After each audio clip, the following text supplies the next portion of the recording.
Welcome back to the Bureau of the Unexplained, where we dive into all things weird and unexplained. And we are heading into some of the absolute murkiest waters in American folklore today, like truly deep. We absolutely are. We're looking at a 13-month period of what researchers and folklorists call high strangeness. Yeah, high strangeness is the perfect term for it. Right. And this took place in the small riverside town of Point Pleasant, West Virginia, specifically between November 1966 and December 1967. Which is such a tight, specific window for everything that happened. It is. And I want to speak directly to you, the listener, right now, just as we set the stage for this journey. To prepare for this deep dive, we have pulled from just a massive stack of sources. Oh, yeah, like original newspaper clippings from the Athens Messenger, declassified local police reports, which are fascinating. Totally. We've got John Keel's seminal book, The Mothman Prophecies, psychological studies on mass hysteria, and even the official National Transportation Safety Board structural engineering reports. It's a staggering amount of data. Yeah. It really straddles that line between, a ghost story and forensic science. Exactly. But because we have all that science sitting right here on the desk, I'm making a solemn vow for this deep dive. We are leaving skepticism at the door. Yeah, we have to. We really do. Right. Because if you approach this purely with a clinical debunking mindset from minute one, you miss the human element entirely. Completely. You have to understand the visceral reality, what it felt like to be in that town under those conditions, to really grasp the magnitude of the phenomena. Yeah, we're going to explore the events, the theories, and the genuinely chilling conspiracies exactly as the witnesses experienced them. Because the story itself demands that level of immersion. It does. We're going to live in that terrifying reality first, and then we'll save any analysis, any scientific debunking or grounded reality checks for the very end of our conversation. Right, because we're dealing with an incredibly complex narrative web here. It's not just... And what a web it is. I mean, this isn't just a campfire story about a monster in the woods. No, not at all. If you're sitting there thinking of Bigfoot knocking on trees, you need to broaden your scope. Yep. This is a sprawling saga. It really is. It involves UFOs, terrifying encounters with men in black, an ancient blood curse from a dying chieftain, and ultimately the deadliest bridge disaster in United States history. It's a massive convergence, right, of the supernatural, the psychological, and the deeply, deeply tragic. So let's go to the beginning. Let's talk about the red eyes in the dark. Yeah. The initial sightings. To do that, we have to start chronologically, which actually places us a few days before the most famous encounter that everyone knows about. Oh, right, the gravediggers. Exactly.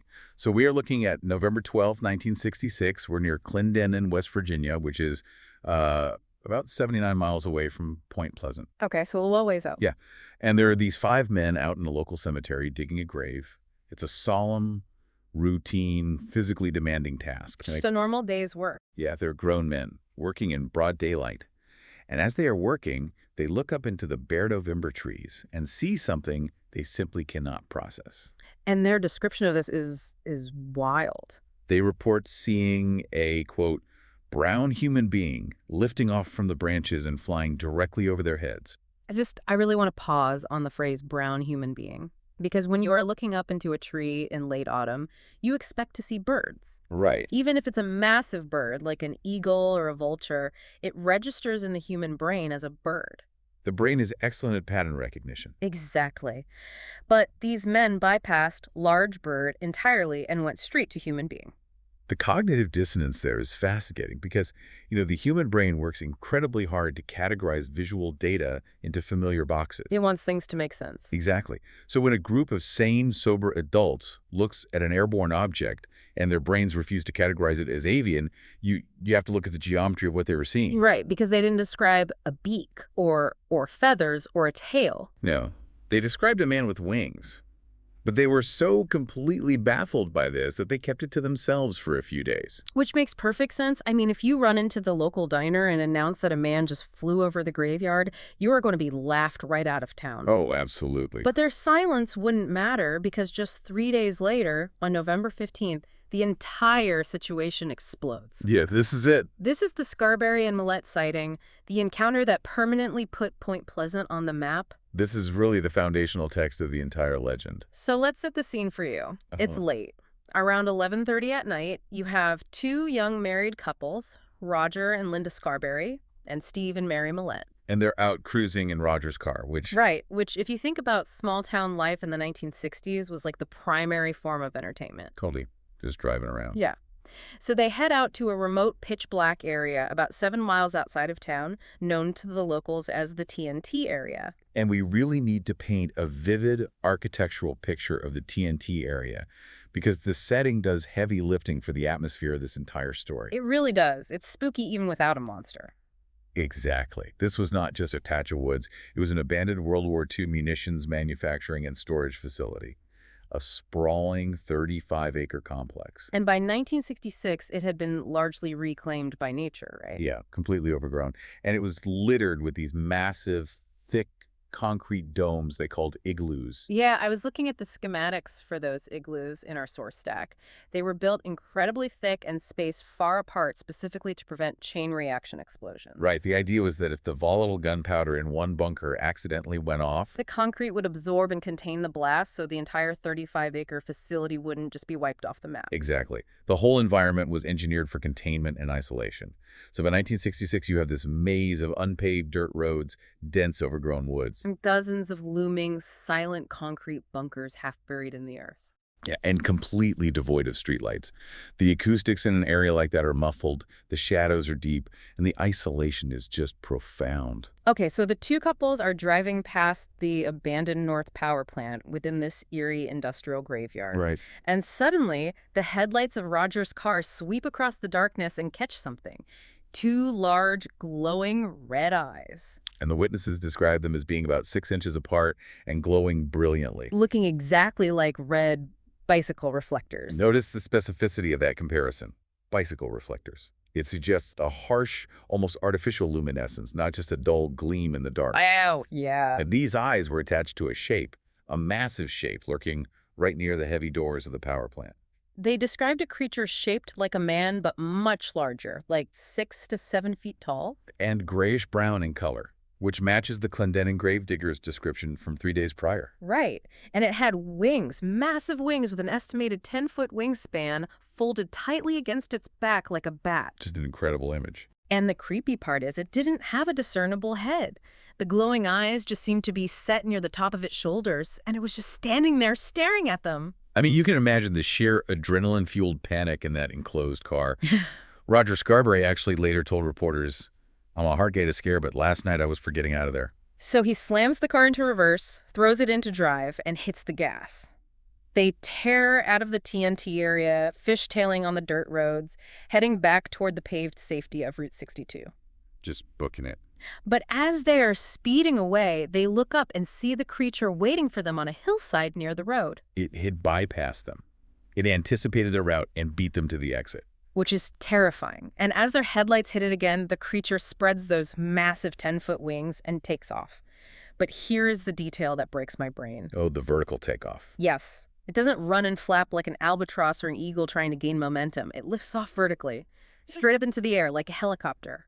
I want to focus on the biomechanics of that claim for a moment, because it completely defines our understanding of avian flight. Seriously. For a creature weighing as much as a 6 to 7 foot human to achieve vertical takeoff without a running start, the pectoral muscles required would be astronomically large. It'd be massive. Yeah, it wouldn't look like a man at all. It would look like a massive, bulging sphere of muscle with wings. Yet it shoots straight up. And the terror is just beginning for them, because the creature dives down and locks onto their car. Like it's hunting them. Exactly. Roger has the pedal to the metal, hitting speeds of 100 miles per hour on this winding, dark country road. And the creature is keeping pace with them effortlessly. It's gliding right above the car. Right. They explicitly noted that it didn't even have to flap its wings to maintain a 100-mile-per-hour speed. Aerodynamically, gliding at that speed without losing altitude implies an incredible mastery of wind currents, or, a propulsion system we just don't understand. Right. And it wasn't just silently pursuing them. No, it was making a terrifying noise, a high-pitched, screeching, squeaking sound, which one of the witnesses later compared to a big mouse, or a record played at a highly accelerated speed. God, that's creepy. It follows them all the way down Highway 62, relentless, right up to the Point Pleasant city limits, before it finally veers off and disappears into a nearby field. And the couples don't even go home. They drive straight to the Mason County Courthouse and they burst into the sheriff's office, completely hysterical. Yeah, and they find Deputy Millard Halstead. Halstead's reaction in the police reports is crucial here. What did he say? He knew these kids. He stated he had known them all their lives, that they were good kids who had never been in any trouble, never prone to making up wild tales. Okay, so they were credible. Very. And he could see that they were genuinely, profoundly traumatized by this. Right, this wasn't a prank gone wrong. Linda Scarberry was shaking so violently she couldn't control her own limbs. It's a severe physical reaction. The physiological response to whatever they saw was so severe that her father had to rush her to the hospital the very next morning because she suffered a full nervous breakdown. Halstead was so thoroughly convinced by their raw terror that he actually got in his police cruiser and followed Roger Scarberry back out to the TNT area that same night. Wow, he really believed them. Yeah, he went looking for a 7-foot monster in the dark. Though, they found nothing but shadows and dust. I have to play devil's advocate here, though, even within our vow of open-mindedness. Sure, go for it. If you are a teenager in 1966 and you just want to get some attention, why invent a story that makes you look entirely unhinged to the local police? Right. Why not just run in and say you saw an escaped convict or a giant bear? A 7-foot flying headless man with glowing red eyes is the exact kind of story that gets you mocked, ostracized, or evaluated psychiatrically. That is the core psychological puzzle that authenticates the initial sighting for so many researchers. People rarely invent highly specific lies that invite intense public ridicule unless they have a severe psychological need for attention. Which these kids didn't seem to have. Exactly. These 4 individuals did not exhibit that pathology. When you examine their police depositions, their stories align perfectly under separate questioning. That's compelling. And even decades later, they never recanted or changed the details of what they saw. And that unmistakable sincerity is what really lights the match here. Within days, the local media gets hold of the police report. A highly respected local reporter named Mary Heyer at the Athens Messenger writes a front-page feature about it. And then the national wires pick it up. And because the Adam West Batman TV series was incredibly popular in the cultural zeitgeist at the time, an anonymous copy editor decides to coin a catchy name based on the comic book villain, Killer Moth. And a legendary moniker is born. Yeah. The Mothman. The Mothman. And when a town is handed a name for its terror, the floodgates open. This brings us to a period of absolute escalation, where Point Pleasant essentially becomes a town under siege. Because it wasn't just a one-and-done sighting by 4 scared teenagers. Sure. Over the next 13 months, from November 1966 to December 1967, an estimated 100 people stepped forward claiming to have seen the creature. 100 people. Yeah. We're talking about firefighters, sheriff's deputies, local business owners, highly credible adults. So let's look at the very next night, November 16th, the Marcella Bennett encounter. Yeah, this one is awful. She's a young mother driving to visit friends who live out near the edge of the TNT area. She parks her car, gets out, and she is carrying her infant daughter in her arms.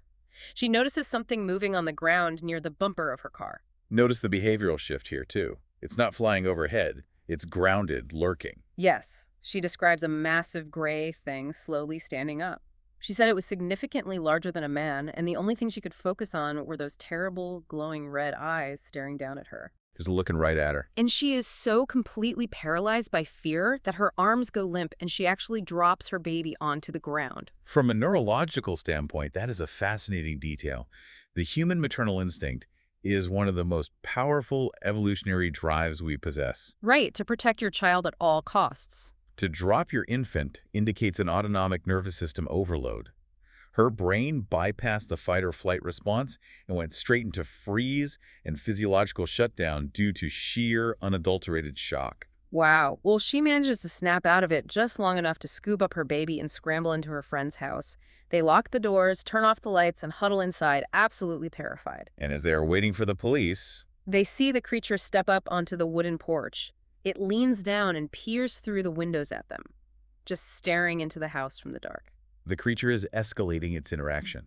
It's moving from passive observation and pursuit into active, invasive investigation of human dwellings. And the phenomena surrounding the creature begin to mutate as well. We have to talk about Newell Partridge and his dog, Bandit. Oh, this one is so eerie. This encounter happens around the exact same time, just a few miles away. Newell is a local building contractor, a very grounded, practical guy. He's sitting at home watching television when the TV suddenly goes completely haywire. And it doesn't just lose signal, it emits a loud, high-pitched whining noise, and the screen fills with strange, rapidly shifting geometric patterns. Exactly. At the precise moment the television acts up, Newell's German Shepherd Bandit starts howling ferociously out on the front porch. Like he's cornered something. Newell grabs a heavy-duty flashlight and goes outside to see what the dog has cornered. He shines his beam out into the yard, toward his barn, and the light catches two glowing red circles. And he specifically stated they looked exactly like bicycle reflectors. There is that phrase again. The corroboration of that exact visual descriptor across multiple unconnected witnesses is highly compelling. But what happens next introduces a deeply sinister element. Right. Bandit, being a protective and highly trained German Shepherd, takes off running straight toward those glowing eyes, charging into the darkness. Just fearless. Newell is too terrified by the sheer size of the silhouette behind the eyes to follow his dog. He calls out repeatedly, but Bandit doesn't return. Newell retreats inside, grabs his shotgun, and waits up all night in a cold sweat. And the dog is never seen again. Never seen again. Now, connect this event to a chilling, seemingly throwaway detail from the Scarberry and Millette sighting the night before. Okay, what was it? As the four teenagers were speeding away from the TNT area, hitting the city limits, they reported seeing the body of a large, dead dog lying on the side of the road. Yes. Oh my gosh. And when Deputy Halstead drove them back out along that exact same stretch of road just a few minutes later to investigate, the body of the dog had completely vanished. The timing lines up perfectly. Was that Bandit on the side of the road? Did the Mothman intercept the dog at Newell's house, kill it, and somehow transport the body miles away in a matter of minutes? It forces the town to confront the idea that they are dealing with an apex predator. A creature that paces cars at 100 miles per hour, causes severe localized electromagnetic interference, and is now potentially snatching large, aggressive guard dogs. But if you think a pet-snatching, TV-ruining monster is the peak of the strangeness, you are vastly underestimating the Point Pleasant narrative. We haven't even gotten to the weirdest part. Right, because almost immediately the town becomes ground zero for a bizarre influx of outsiders. The men in black. The MIBs, this is the exact moment the narrative fractures. We move from a terrifying, localized cryptozoological event into full-blown, paranoid, high-strangeness conspiracy territory. Mary Heyer, the journalist who had been rigorously and fairly documenting all these local sightings, began reporting that strange men were showing up at her newspaper office. And they weren't dressed like typical 1960s FBI agents or federal investigators. No, they wore immaculate, strangely outdated black suits that looked like they belonged in the 1940s. They drove pristine, vintage black cars that looked like they had just rolled off a showroom floor, completely devoid of dust or mud, despite the rural dirt roads. The witness descriptions of these men almost uniformly touch on the uncanny valley effect. They look human, but their behavior and microexpressions were deeply, fundamentally wrong. Marin, they spoke in these strange, halting cadences, like a machine struggling to mimic human speech pattern. Yeah, robotic almost. They would ask her incredibly odd, disjointed questions about her Mothman investigations, seemingly fixated on trivial details. And most terrifyingly to her, she noted their eyes. She said they never blinked. Never. Never. They would just stare at her with wide, unblinking eyes for a 20-minute conversation. Imagine the psychological toll that takes. You are already investigating a monster, and suddenly, artificial acting humans are showing up to intimidate you. It's too much. These MIBs visited witnesses too. They warned people not to speak about the lights in the sky or the creature. In one incredibly bizarre instance, an MIB claimed to be a reporter from Cambridge, Ohio. Okay. But during the conversation, he inadvertently admitted he didn't know where Columbus, Ohio was. Which is geographically absurd. If you live in Cambridge, Columbus is the major metropolitan hub right next door. Exactly. It was as if these entities were poorly programmed simulations of human beings operating with incomplete geographical and social data sets. And you mentioned lights in the sky, which we definitely have to cover, because while the Mothman is terrorizing the backroads, the skies over the Ohio River Valley are suddenly swarming with unidentified flying objects. Oh, the UFO flap. And the most famous case during this flap involves a sewing machine salesman named Woodrow Derenberger. The Derenberger case is a classic contactee narrative, but the fact that it unfolds directly alongside the Mothman sightings creates this overwhelming atmosphere of an invasion. Right. It's November 12th, 1966. Derenberger is driving his panel truck near Parkersburg, West Virginia, on a rainy night. Suddenly, a dark object drops out of the sky and lands directly in front of his truck, blocking both lanes of the highway. But it's not a classic metallic flying saucer. No, he describes it as being shaped like an old-fashioned kerosene lamp chimney, dark and elongated. A deeply unusual aerodynamic shape for a UFO report, which usually rely on disks or cylinders. A door opens in the side of this object, and a man steps out. A tall, heavily tanned man wearing a shimmering metallic suit. Derenberger is terrified, but he says this being smiles warmly and begins communicating with him telepathically, bypassing spoken language entirely. Telepathically, wow. And the being introduces himself as Indrid Cold. Indrid Cold, a name that sounds almost generated, completely detached from human naming conventions. Indrid Cold tells Derenberger that he is an explorer from a planet called Lanulos, located in a galaxy much less powerful than ours. Very specific. Cold assures him they mean no harm, asks a few questions about the nearby city, promises to return, and then the ship vanishes into the night sky.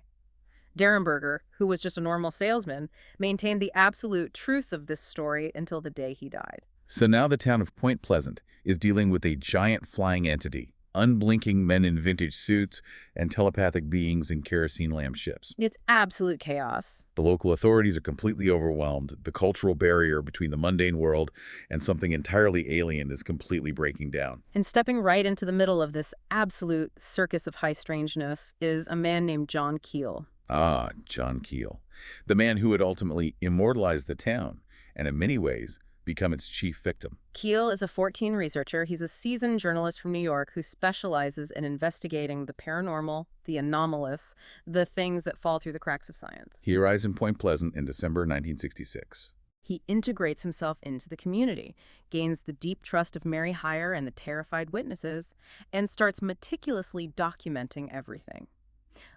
But he doesn't remain an objective observer for long. The strangeness begins to infect him. That's the danger of 14 research. Keel didn't just observe the phenomenon began observing him. He reported seeing strange, multicolored moving lights in the sky while out on patrol with local police officers.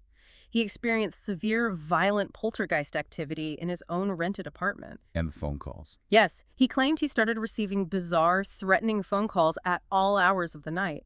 The voices on the other end were metallic, clicking, sounding just like the halting speech of the men in black. And these voices weren't just breathing heavily. They were giving him prophetic, highly specific warnings about plane crashes, assassinations, and impending disasters around the globe. Keel eventually compiles all of this maddening data into his legendary book, The Mothman Prophecies. He essentially becomes the narrator of the town's nightmare. And as Keel dug deeper, the sheer variety of the phenomena forced researchers to ask the most important questions. Why was this happening? And why specifically in Point Pleasant, West Virginia? Which brings us to the theories. When modern science cannot explain a 7-foot flying man and telepathic aliens, human nature reflexively turns to myth to find a framework. Right. And Point Pleasant had a deeply dark myth waiting in the blood-soaked soil of its history, the curse of Chief Cornstalk. To understand the weight of this theory, we have to do a deep dive into the historical record of the area. We have to go back to 1777, during the tumultuous era of the American Revolutionary War. Right. The region was a powder keg of tension between indigenous tribes and expanding colonial settlements. A highly respected, powerful Shawnee leader named Chief Cornstalk traveled to Fort Randolph. And Fort Randolph was a colonial outpost located right at the confluence of the Ohio and Kanawha rivers. Which is the exact geographical footprint of modern-day Point Pleasant. He didn't go there to fight, though. He went on a diplomatic mission. He did. Cornstalk was a pragmatist. He wanted to maintain peace. He traveled to the fort to warn the American colonists that the British military was actively inciting various native tribes to attack the frontier settlements. He was trying to help. Yes, and that despite his best efforts, he might not be able to hold his own Shawnee warriors back much longer. He was offering intelligence and seeking an alliance. But the military leadership at Fort Randolph didn't honor his diplomatic immunity. In a profound betrayal, they took Cornstalk, along with his son, who had accompanied him, and locked them up as hostages. A few days into their captivity, 2 colonial militiamen were ambushed and killed outside the fort by an unknown native raiding party. A party that had nothing to do with Cornstalk. Right. But the soldiers inside the fort were consumed by a blind mob rage for revenge. They stormed the small cabin where Cornstalk and his son were being held. So brutal. They executed him, riddling his body with dozens of musket balls at point-blank range, and then brutally murdered his son. It is a horrific stain on the history of the area, but the legend that sprang from that cabin is what haunts Point Pleasant. The story goes that as Cornstalk lay dying on the wooden floor, bleeding out from multiple gunshot wounds, he used his final breaths to place a profound blood curse upon the land itself. The exact words attributed to him are incredibly chilling. He supposedly said, "May the curse of the Great Spirit rest upon this land. May it be blighted in its hopes. May the strength of its peoples be paralyzed by the stain of our blood." Blighted in its hopes. When you look in the historical timeline of the region, locals who believe in the curse have a lot of devastating data points to point toward. Like what?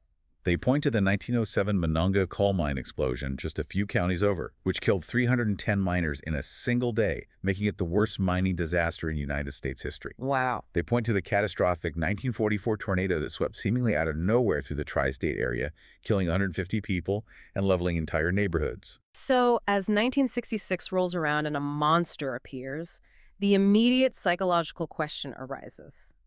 Is the Mothman the physical manifestation of Cornstalk's dying curse? Is it a demon? Right. A spirit of vengeance, sent to literally paralyze the descendants of the settlers who murdered him with fear. The red eyes, the terrifying, oppressive presence, it perfectly fits the cultural profile of a vengeful, localized spirit. It's a compelling narrative because it assigns moral weight to the horror. It says we're being punished for the sins of the past. Exactly. But for those in the 1960s who preferred the anxieties of science fiction over supernatural curses, there was another far more grounded theory being heavily debated: the mutant theory. The toxic monster theory. Let's pull focus back to the TNT area. We established it was an abandoned World War II munitions plant. Right. But during the war, this place was churning out thousands of tons of TNT, dynamite, and explosive chemicals. And when the war ended and the government packed up, they didn't exactly hire an EPA task force to do a meticulous environmental cleanup. Oh, environmental regulations in the 1940s and 50s were virtually non-existent. The area was profoundly polluted. It was a mess. You had chemical waste, toxic runoff, heavy metals, and explosive residue seeping directly into the groundwater, the soil, and the local ecosystem for 20 years.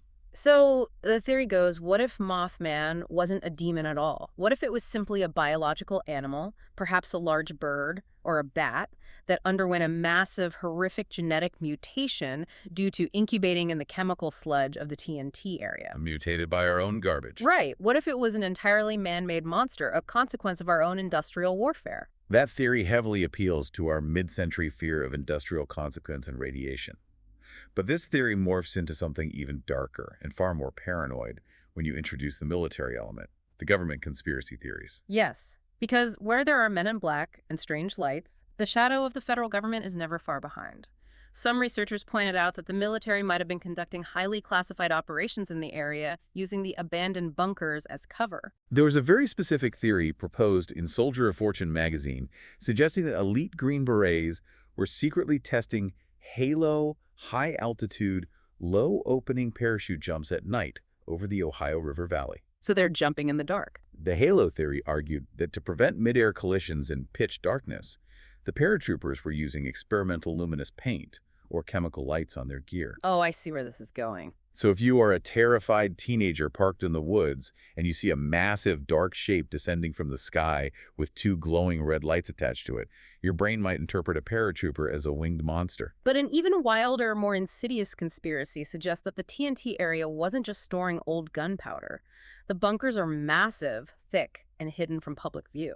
What if, during the Cold War, they secretly housed a covert genetic research laboratory? Some conspiracy theorists suggested the Mothman was an apex predator engineered by the military, a literal splicing of human and avian DNA that managed to escape its concrete cage. And was now surviving by feeding on the local wildlife. And maybe stray dogs like Bandit. Which, if you subscribe to that mindset, neatly explains why the military eventually stepped in, sealed off the TNT area, and rebranded it as a wildlife refuge, where the public was strictly forbidden from digging too deep or exploring the bunkers. It is the quintessential government cover-up narrative. But John Keel, the man who was on the ground answering the clicking phone calls, experiencing the poltergeists, He didn't buy the mutant bird theory, and he didn't buy the military experiment theory. He went entirely cosmic. Right. Keel developed what is known as the interdimensional theory. He looked at the sheer variety of the strangeness and concluded that the Mothman, the UFOs, the poltergeists, and the men in black were not separate phenomena. They were all symptoms of the exact same underlying mechanism.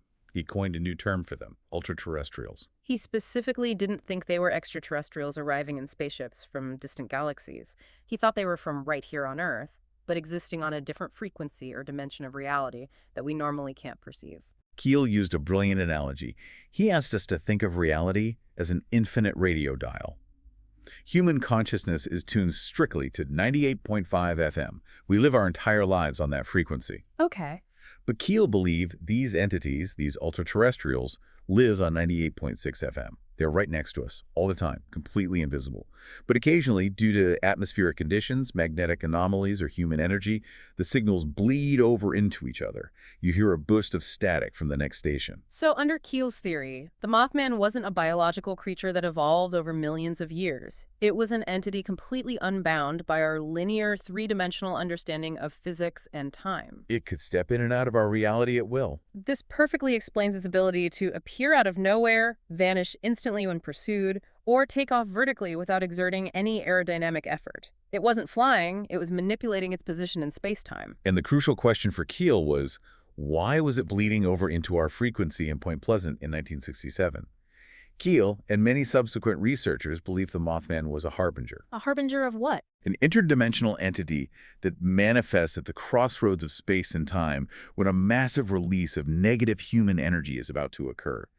It wasn't causing disaster, it was drawn to the impending kinetic energy of a disaster, like a moth drawn to an incredibly bright, destructive flame. Which brings us to the tragic, devastating crescendo of this entire narrative. The event that everything, the sightings, the nightmares, the MIBs seem to be building toward. We are moving into the darkest part of the story, the Silver Bridge tragedy. We have to set the sensory scene here carefully, because this is the exact moment where the esoteric folklore violently crashes into cold, historical reality. It is December 15, 1967. It's a Friday evening, it's fully dark, and the weather is bitterly cold. It's exactly 5:04 p.m. peak rush hour. The Silver Bridge, which is a massive 700-foot-long suspension bridge connecting Point Pleasant, West Virginia, directly across the water to Gallipolis, Ohio, is completely packed with vehicles. Bumper-to-bumper traffic, people are exhausted, commuting home from work, running errands, or packed into their cars with their families heading across the river to buy Christmas presents. And without any warning, without any swaying or creaking or time to react, the bridge fails. Witnesses standing on the banks described the bridge violently twisting in the center. The steel shuddered, and then the entire massive structure just unzipped and collapsed, folding in on itself like a house of cards, plunging directly into the frigid, dark, fast-moving waters of the Ohio River below. The entire collapse took less than a minute. The scale of the tragedy is absolutely heartbreaking. 31 vehicles, trapped bumper to bumper, fell into the river. 46 people lost their lives that night. 46 people. Some were trapped inside their sinking cars, unable to open the doors against the water pressure. Others who managed to escape their vehicles succumbed to the freezing temperatures of the water or the blunt force trauma of the falling steel. 2 bodies were swept away by the current and were never even recovered. It completely shattered a community. In a small, tight-knit town like Point Pleasant, 46 casualties means that literally everybody knew someone who died on that bridge. Neighbors, teachers, family members. It was a collective trauma of unimaginable proportions. And almost immediately, within days of the funerals, the grieving townspeople began connecting this horrific disaster to the 13 months of absolute madness they had just endured. When you are drowning in grief, you look for meaning. And the omens seemed far too powerful, far too specific to ignore. Let's talk about Mary Hyre, the journalist who had been dealing with the men in black. Just a few weeks prior to the bridge collapse, she had called John Keel in a state of absolute panic. She had that dream. She had developed a recurring, terrifying nightmare that wouldn't let her sleep. She dreamt she was standing on the muddy banks of the Ohio River, watching helplessly as people drowned in the dark water, screaming for help, while brightly wrapped Christmas packages floated to the surface all around them. It was a literal, hyper-specific premonition of the exact visual reality of December 15th. And then there's the Mothman math. The timeline is chilling when you lay it out. The first major, highly publicized sighting by the Scarberrys and Millettes The event that started the panic happened on November 15th, 1966. And the Silver Bridge collapsed and plunged into the river on December 15, 1967. Exactly 13 months to the day. Exactly 13 months. And perhaps the most compelling piece of the puzzle for those who believe the Harbinger theory, after the bridge collapsed, the Mothman vanished. Just gone. The sightings in Point Pleasant abruptly, completely and permanently stopped. The strange phone calls ceased. The MIBs disappeared. It was as if the creature had waited in the wings for the tragic crescendo, and once the blood was spilled and the energy was released, its purpose was fulfilled, and it returned to whatever dimension it came from. This idea of Mothman as a dark prophetic omen became so culturally powerful that it actually went global.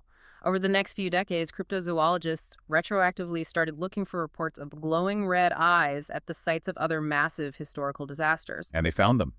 Have you heard of the Blackbird of Chernobyl?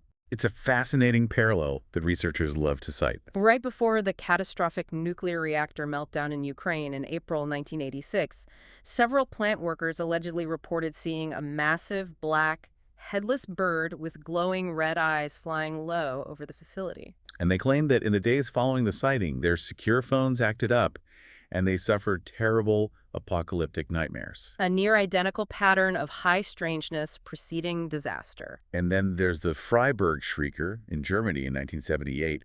A group of coal miners reported seeing a bizarre creature with a dark trench coat-like body and burning red eyes standing directly at the entrance of their mine shaft. When they approached it, it let out a terrifying, deafening screech that panicked the men and chased them away from the shaft. Less than an hour later, a massive subterranean explosion caused that exact mine to completely collapse.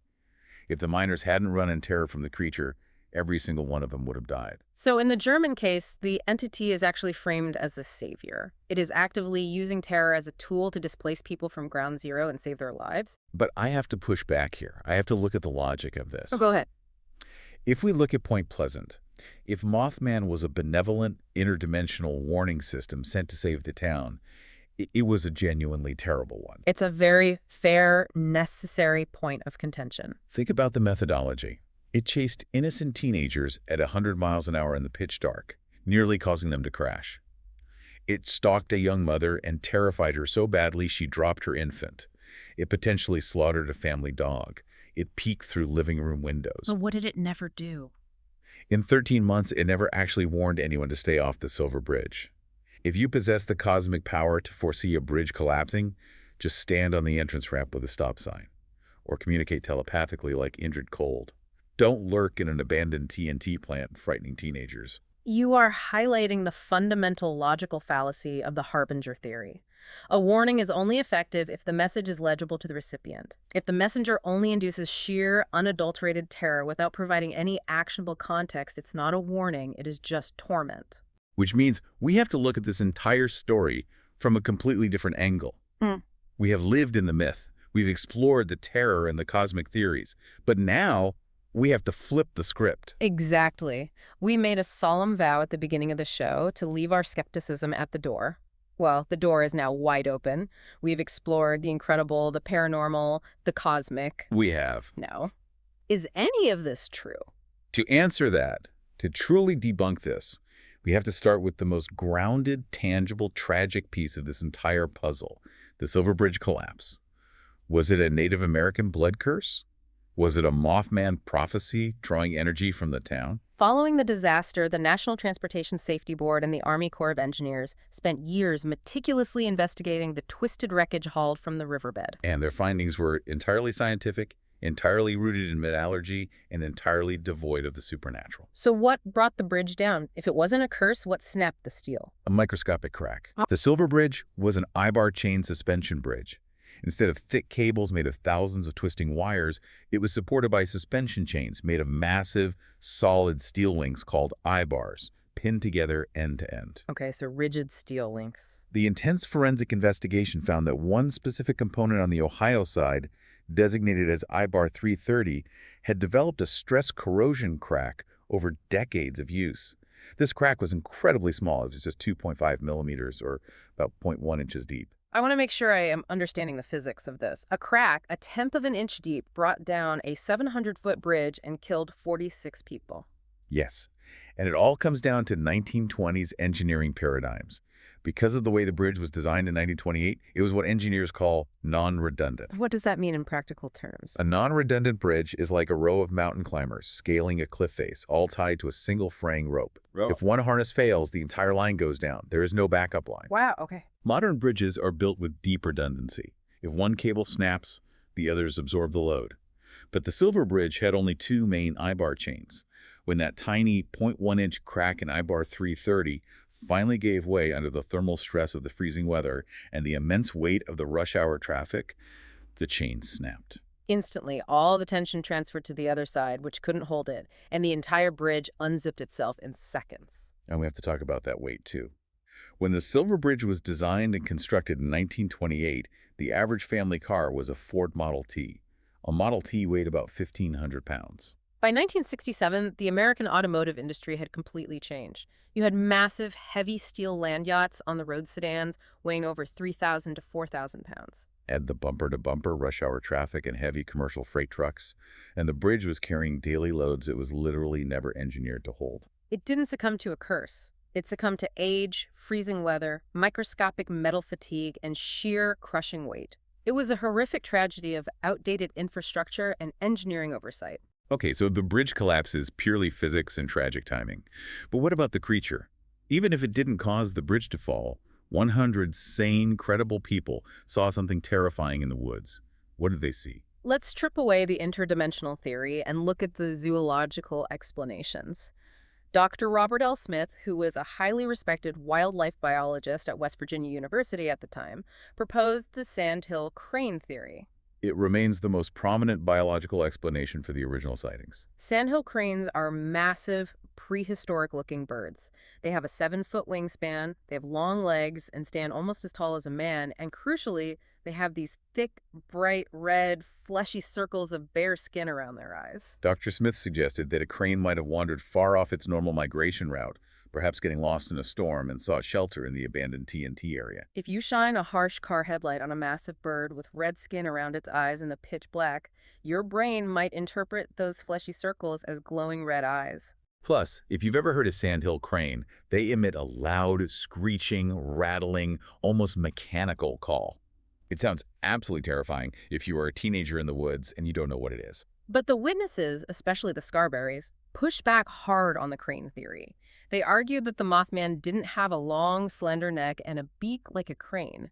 They said it had broad shoulders and no visible head. And moreover, a crane cannot physically fly 100 miles per hour to keep up with a speeding car. So skeptic and paranormal investigator Joe Nickel brought forward a different biological culprit, the owl theory. Specifically, he pointed to the barred owl, or the great horned owl, which are native to the region and hunt at night. Owls explain a lot of the behavioral mechanics that the crane doesn't. First, owls are anatomically built for perfectly silent flight, which completely explains the teenager's description of the creature gliding without visibly flapping or making wing beats. But most importantly, owls have tapetum lucidum. Let's break down the biology of that. Tapetum lucidum is a retroreflective layer of tissue located directly behind the retina and the eyes of many nocturnal animals: cats, dogs, raccoons, and owls. In near total darkness, human eyes fail because our rods and cones don't receive enough light. But for nocturnal predators, this layer acts like a mirror, taking whatever ambient light enters the eye and bouncing it back through the retina a second time, drastically increasing their night vision. Exactly. And when you hit an animal with tapetum lucidum with high-beam car headlights, its eyes don't just reflect the light back. They seem to glow with a brilliant, intense, sometimes demonic red or yellow fire. They look exactly like bicycle reflectors. And consider the silhouette. If a large great horned owl is sitting perched on a low branch or on top of a concrete igloo, its head is tucked tightly down into its shoulders. In silhouette against the night sky, it presents a headless, broad-shouldered shape. So imagine a group of already nervous teenagers parked in an inherently spooky abandoned munitions dump at midnight. An enormous owl suddenly swoops down silently from an igloo, its massive eyes burning red in the sudden glare of the headlights. The human brain, struggling to process depth perception in the dark, misinterprets a 2-foot bird close to the windshield as a 7-foot monster further away. It is a textbook optical illusion fueled by adrenaline. Which brings us to the psychological and sociological debunking of the entire 13-month saga. Because a misidentified owl perfectly explains one isolated sighting by 4 teenagers.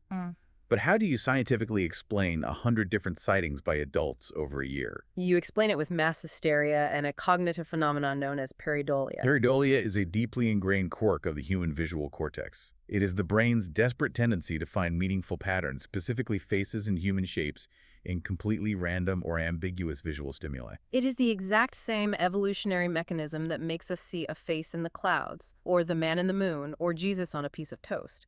But pareidolia is heavily influenced by priming. When the entire town of Point Pleasant is whipped into a frenzy by front-page newspaper headlines screaming about a killer moth monster lurking in the woods, the population is psychologically primed. They are actively looking for a monster. Exactly. The baseline anxiety level of the entire town is elevated. So when a farmer looks out his window at dusk and sees a weird shadow cast by a tractor, or a perfectly normal stray dog running through the brush, his brain doesn't see a shadow or a dog. His brain fills in the gaps with the terrifying image he read about over his morning coffee. Shadow plus woods equals Mothman. We also have to overlay this localized panic with macro-level Cold War anxiety. Think about the cultural state of America in 1966. The country is deep in the paranoid freeze of the Cold War. The Vietnam War is rapidly escalating, bringing body bags onto the evening news. There is immense unspoken cultural tension. And sitting right on the edge of Point Pleasant is the TNT Area, a literal, decaying monument to the trauma and explosive violence of World War II. The town was already marinating in anxiety. Psychologists argue that the Mothman simply became a convenient physical focal point for all that free-floating existential dread. A giant bird monster that you can see, point a shotgun at, and hunt in the woods is so much easier for the human mind to process than the invisible, abstract, apocalyptic threat of global nuclear war. And this transition from historical trauma to monster hunt leads us to an incredibly important academic concept called narrative hijacking. There is a brilliant theory put forward by the folklorist Americo Paredes called folklorization. This is the sociological process of what happens when a real, devastating human event is slowly, over generations, overwritten by a more entertaining, sensational myth. When we look at Point Pleasant, the real historical tragedy is that 46 human beings, 46 vital members of a tight-knit community, died a terrifying death in freezing water simply because of neglected civic infrastructure and bureaucratic failure. That is a story of immense, raw, unglamorous grief. But genuine grief is incredibly hard to process. It is painful to look at. A comic book monster story about a flying alien, however, is exciting. It's a puzzle to solve. Over the decades following 1967, the narrative of the Silver Bridge collapse was systematically hijacked by the legend of the Mothman. The actual loss of life was marginalized, reduced to merely being the final, dramatic act of a monster movie. You can see the complete culmination of this folklorization if you visit Point Pleasant today. The town relies heavily on the cryptids for its economic survival.